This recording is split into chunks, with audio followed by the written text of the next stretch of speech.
Este vídeo se ha realizado en colaboración con la Fundación Aquae. Decía alguien hace ya más de 500 años que nada en el mundo causa tanta miseria como la incertidumbre. Y tras vivir la crisis sanitaria más reciente, seguro que muchos de vosotros habéis aprendido lo suficiente como para entender lo que esto significa. Veréis, no lo sabemos todo. Nadie lo sabe todo. Y aún así, tenemos que seguir tomando decisiones importantes. Tenemos que saber manejarnos con lo que sabemos y con lo que no sabemos. Este ha sido siempre uno de los requisitos de la ciencia. Pero no es una cualidad de la ciencia, es una cualidad de la inteligencia. Otra de las cosas que hemos aprendido es que debemos cambiar. Debemos pensar un poco menos en nosotros como individuos y un poco más en nosotros como comunidad. Porque somos vulnerables, porque nuestras acciones afectan al resto. Seamos conscientes de ello o no, y viceversa. Incluso a veces somos tan cabezotas que si escuchamos términos como cambio climático ya nos da sueño o nos aburre. Pero tengo la esperanza de que los recientes acontecimientos os hayan hecho reflexionar. Porque el cambio climático ha pasado de ser algo que nos afectará a ser algo que ya ha empezado a afectarnos. El mundo ya se ha calentado hasta niveles peligrosos y lo que esto supone para la Tierra y su sistema es importante. ¿Recordáis los incendios forestales de Australia? Pues fueron inducidos por el cambio climático y casi 30 personas perdieron su vida. Decenas de miles de personas desplazadas desde sus hogares y hasta 1,25 mil millones de animales muertos y paisajes vírgenes destruidos. Pero lejos de ser un fenómeno aislado, a nivel mundial hay cada vez más eventos climáticos extremos frecuentes y severos. Mientras Australia se consumía por las llamas, 3 de las peores lluvias monzónicas en las últimas décadas causaron deslizamientos de tierra e inundaciones en Indonesia, matando al menos a 70 personas. En 2019, los tifones y las olas de calor mataron e hirieron a miles de personas en África, Japón, India, China, Europa y Estados Unidos. Conviene hacer una rápida aclaración sobre el término cambio climático. A efectos de este vídeo, utilizo cambio climático como sinónimo de calentamiento global e incluye los demás efectos que el aumento de los gases de efecto invernadero pueden producir. Es decir, esto no es solo cuestión de 4 catástrofes naturales y ya está. La salud global también se verá afectada.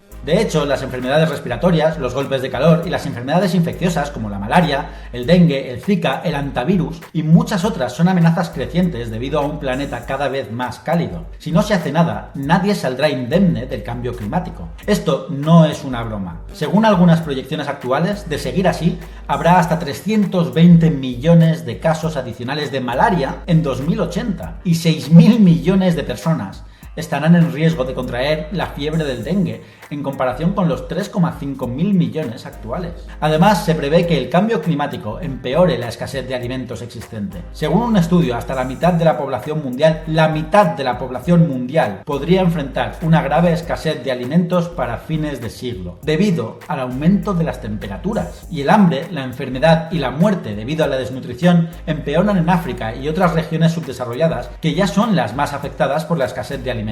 Y es que puede que nadie salga indemne del cambio climático, pero no afectará a todos equitativamente. Las personas adineradas pueden permitirse el lujo de vivir en edificios aislados con aire acondicionado y purificadores de aire. Por otro lado, los pobres, las personas mayores, las personas con discapacidad y aquellos con condiciones de salud preexistentes son los menos capaces de adaptarse a las nuevas condiciones del clima, incapaces de escapar del calor, los fuegos y que por lo general viven en casas que amplifican sus efectos. Habiendo perdido sus casas o medios de vida y temerosos por su futuro, algunas personas abandonarán sus comunidades y algunos sus países, exacerbando así las inequidades con aquellos que tienen un capital financiero y social con más opciones. Por supuesto, todo esto, entre otras muchísimas cosas, se sumarán a las cargas de las enfermedades ya existentes y mortalidad prematura. No sé tú, pero este no es un mundo en el que quiero que crezcan mis hijos. Y ojalá esto fuera todo, pero a medida que aumentan las temperaturas y se producen eventos climáticos estacionales más intensos, los brotes de cólera pueden aumentar. ¡De cólera! Se espera que la diarrea y otras enfermedades transmitidas por la falta de acceso al agua limpia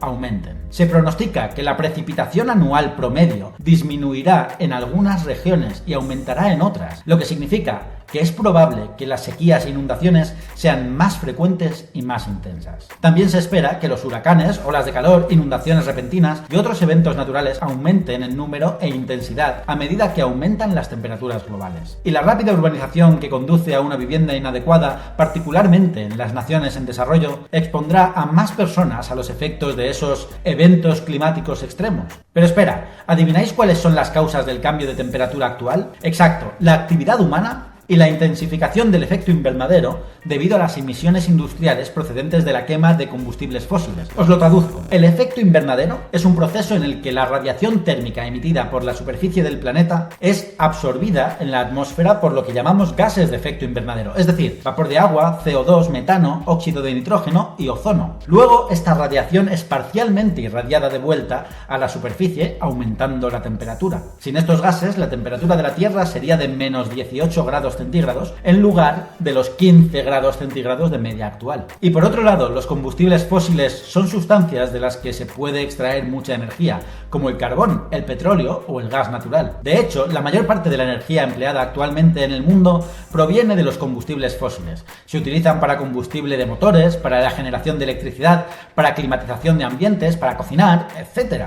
Por eso, si queréis cambiar el mundo, una de las cosas que debéis cambiar, por utópico que parezca, es el actual sistema de consumo. Debemos presionar a nuestros gobiernos para que las acciones políticas futuras en todo el mundo se dirijan a neutralizar y evitar la promoción de instituciones, actores, estructuras e ideas que integren, faciliten y normalicen la dominancia global de un sistema de consumo adicto al crecimiento, con independencia del impacto ambiental, social y sanitario de los implicados. La interrupción de este sistema requiere que el mundo deje de extraer, quemar e invertir en petróleo, carbón, gas y otros combustibles fósiles. Nuestra supervivencia depende de ello.